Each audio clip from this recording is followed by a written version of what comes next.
ঝড়ের কারণে একদিন বিদ্যুৎ না থাকার কারণে খামারিদের কি পরিমাণ যে কষ্ট হয় তা নিজ চোখে না দেখলে বোঝা যায় না। সকাল থেকে আজ বিদ্যুৎ নাই, গরুর ঘরের অবস্থা খুবই খারাপ। সব জায়গায় ময়লা এবং গোবরে ভরে গেছে। তারপরেও কি করার, গোবরগুলা পরিষ্কার করা লাগলো, আবার ঝাড়ু দিয়ে সুন্দর করে পরিষ্কার করে। বিদ্যুৎ অফিসে বারবার ফোন দেওয়ার পরেও বিদ্যুৎ লাইন দিতেছে না। কোনো এক জায়গা থেকে হয়তো ট্রান্সমিটার বাস্ট হয়ে গেছে, এখনো বিদ্যুৎ আসার কোনো খবর নাই।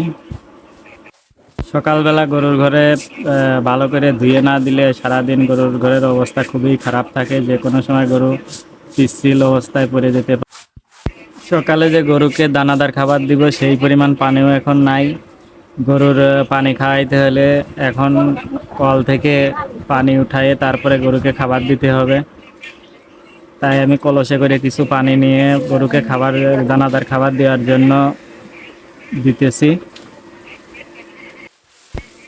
গরুর জন্য মাঠ থেকে ঘাস কেটে নিয়ে আসছি, কিন্তু ঘাস কাটবো কিভাবে, বিদ্যুৎ নাই। মেশিনের সাহায্যে ঘাস কাটা যাইতেছে না, তাই কিছু ঘাস আপাতত হাত দিয়ে বটি দিয়ে কেটে গরুর সামনে দেওয়ার জন্য ব্যবস্থা করতেছি। এত মোটা মোটা ঘাস হাত দিয়ে কাটা খুবই কষ্টকর, তারপরেও কিছু করার নাই, ঘাসগুলো কাটতে হবে, গরুর সামনে কিছু না কিছু দিতে হবে। গরুকে আর তো না খেয়ে রাখা যায় না।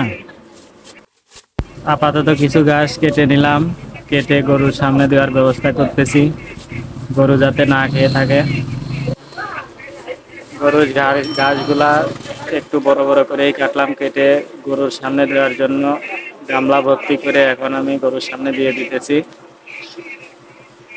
যেখানে প্রতিদিন এক একটা গরুর 1.5 গামলা 2 গামলা করে সকালবেলা খাবার দিই, কিন্তু আজকে 1 গামলা করে দিতেছি, যাতে গরুগুলা আপাতত না খেয়ে থাকে, যাতে কিছু হইলেও খাইয়ে থাকে।